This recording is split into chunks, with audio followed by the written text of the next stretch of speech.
Curly Discaya. Mr. Chair, so kung 30%, may 5% parking, 35, ilan ang natitira sa proyekto? Hindi po. Kanina po, kaya pinagsama po yung 30. Kasi isang hingian lang po ang ginawa nung ni D.A. Aris at pinabigay na lang doon sa secretary na si Secretary Ann. So ngayon po, bali kaya naging 30 yon kasi 25% doon para sa taas. Tapos yung 5% doon para kay Kong Roman Romulo as insertion.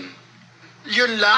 Yung parking fee, sorry. Fee. Oo. So, kaya pag pinag-plus mo po yun, naging 30 kasi isang hingian lang ginawa.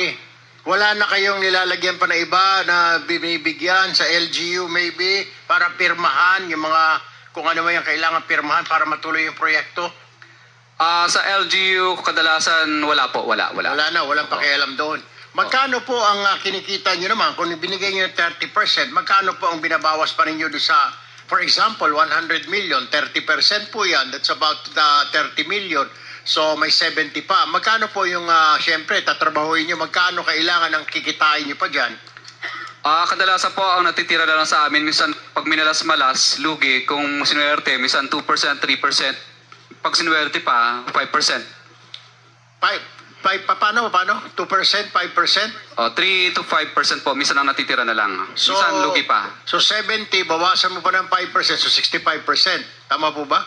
Opo. Ito ba ang ginagawa niyo yung proyekto? So matatawag natin substandard dahil para kumita kayo, para maibigay ninyo yung komisyon, bawasan ninyo yung bakal, bawasan ninyo yung mga semento para may mayabot lang kayo. Tama po ba?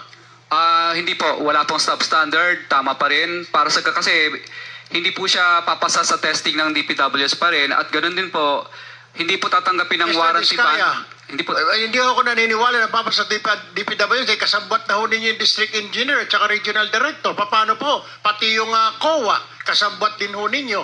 Magbubulag-bulagan na lang yung tatlong yun. Hindi po. Hindi po namin nakakausap yung COA. Hindi po sila. Yung DPWH, siyempre kasabot nyo na, binigyan nyo na ho eh. Pipikit na lang nila yung mga mata nila. Kaya magiging substandard po talaga yan. I mean, whether you like it or not, para ika nga kumita din ho kayo. I don't think 2% lang po ang kinikita nyo dito, 3%. Magpapakanda hirap kayo, 2 to 3%. Kakayanin ba ng 2 to 3% yung mga sasakyan na binili nyo na pagkadami-dami po?